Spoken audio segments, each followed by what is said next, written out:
In 1968, Random House Incorporated published this book by James Coonan, The Strawberry Statement, Notes of a College Revolutionary. Coonan carries the usual New Left credentials, and is a classic example of the extent to which a highly intelligent mind can be programmed by the establishment into thinking that it is acting against the establishment. Coonan was one of the leading participants in the first student seizure of an American university, which occurred at Columbia in April of 1968. Initially, the movement was not large, and easily could have been stopped by a simple police action. But, as usual, the anti-establishment forces received their greatest help from the establishment itself. For several days, police were told not to interfere. Meanwhile, university officials groveled in the face of outrageous propaganda charges, and the media made national heroes of the rebelling students. MGM even made a movie out of Coonan's book.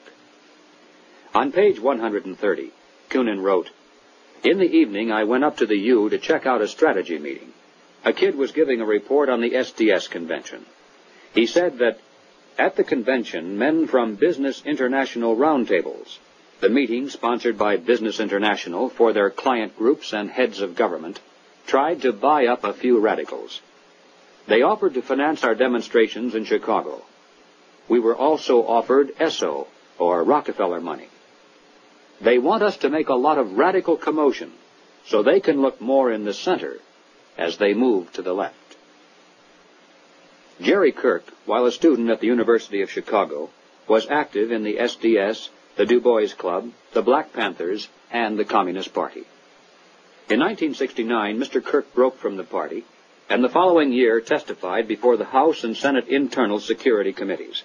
Here is what Mr. Kirk has told us.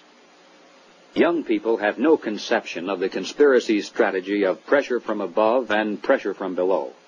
They have no idea that they're playing into the hands of the establishment they claim to hate. The radicals think they're fighting the forces of the super-rich, like Rockefeller and Ford, and don't realize that it is precisely such forces which are behind their own revolution, financing it, and using it for their own purposes." When Stokely Carmichael was head of the militant revolutionary group known as SNCC, he was invited to speak at the University of Chicago. Jerry Kirk, then still a Black Panther, was among those who attended, and here is how he described Carmichael's appearance. Mr. Carmichael was obviously in the middle of something rather important, which made him more nervous and more tense than in the past. He started speaking of things which he said he could not have said before, because his research was not finished. He spoke of the false consciousness of many blacks who believed the Jews were the instrument of oppression of blacks.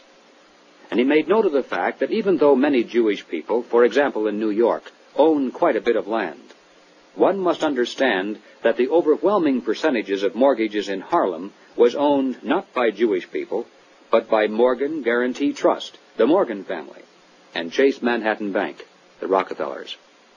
He repeated the line from the song he liked so well. "Something is happening here, but you don't know quite what it is, do you, Mr. Jones?" What he was getting at was that the Jews were simply one strata of society who are themselves being oppressed by people who were much richer and much more powerful. In the agencies of this power, he cited banks, the chief among which were Morgan Guarantee Trust and Chase Manhattan, and the foundations connected with these monoliths.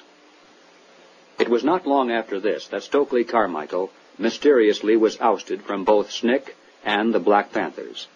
Apparently, he had learned too much. More and more young radicals are beginning to wake up to the fact that their entire lives have been carefully programmed by the very people who are their hate symbols.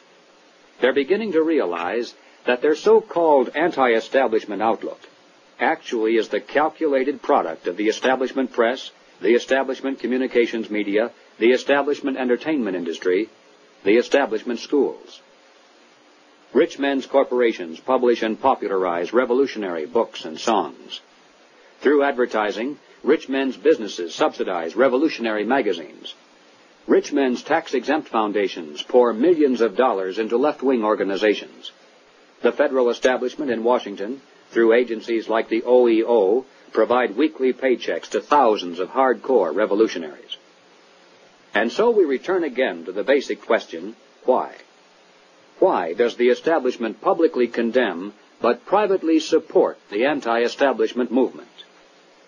Former communist Jerry Kirk answers, the idea is to create a situation where the people are so frightened of the violence all around them that they will throw their hands up in the air and demand, federal government, do something.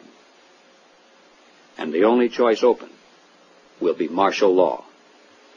The communists, black militants, and revolutionaries will never succeed in overthrowing the government of the United States. But unless they are stopped, they will scare the American people into accepting socialism from Washington and statist rule by the insiders of the establishment. This is what it is really all about. In Bavaria, the year 1786, acting on a tip from an informer, police raided the home of a prominent attorney named von Zwack. They seized documents and letters revealing that he was a high-ranking member of an extensive conspiracy called the Order of the Illuminati. Over the centuries, forms of the word Illuminati, meaning the enlightened ones, have been used by many secret sects and occult organizations. Most prominent among these were the Alumbrados of Spain, the Gueronnais of France, and the Roshania of Afghanistan. But these were concerned primarily with psychological and spiritual objectives, a proclaimed inner wisdom and mind mastery of the secrets of the universe. The conspiracy exposed in Bavaria was of an entirely different order. The Illuminati was founded on May 1st, 1776, by Adam Weishaupt, a professor at Ingolstadt University. Weishaupt obviously had been a serious student of the occult, for many of its bizarre features and symbols were incorporated into his organization. Weishaupt had been active in the Masonic lodges of Germany, and found in them the perfect vehicle for recruiting into his secret order, which he described publicly as the highest level of Freemasonry. The Illuminati was formally incorporated into the Masonic lodges at the Congress of Wilhelmsbad in 1780. It should be noted that Freemasonry in England and America historically is quite different. Its members are characterized by the highest standards of integrity. Nevertheless, it is a fact that from 1780 on, the Illuminati did flourish as a parasite on the highest levels of the Masonic movement in Europe, especially the Grand Orient lodges of France. There were 8 conspiratorial rings within rings, advancing from the outermost novice inward to Rex, or king. The king, of course, was Weishaupt himself, who had adopted the code name Spartacus. Those in the outer rings were told that the grand purpose of the order was to make of the human race, without any distinction of nation, condition, or profession, one good and happy family. But by the time the member had advanced to the level of presbyter, or priest, his oath of absolute secrecy and obedience had become deadly serious. Only then was he allowed finally to see the ultimate goal of the order. It was the destruction of all religion, replaced by the worship of reason, or humanism, and the destruction of all independent governments, replaced by a new world order, a world government ruled from behind the scenes by the illuminated ones. Needless to say, most members were never allowed to see these goals. In the words of Adam Weishaupt himself, "These good folks swell our numbers and fill our money box. Set yourselves to work. These gentlemen must be made to nibble at the bait. But this sort of people must always be made to believe that the grade they have reached is the last." The public record of the Illuminati is quite thin, but it does show that before it was exposed briefly in 1786, it had already enjoyed immense success in attracting into its outer rings some of the most prominent men of Europe. Its roster included important names in both government and finance. It was the most important single force behind the French Revolution.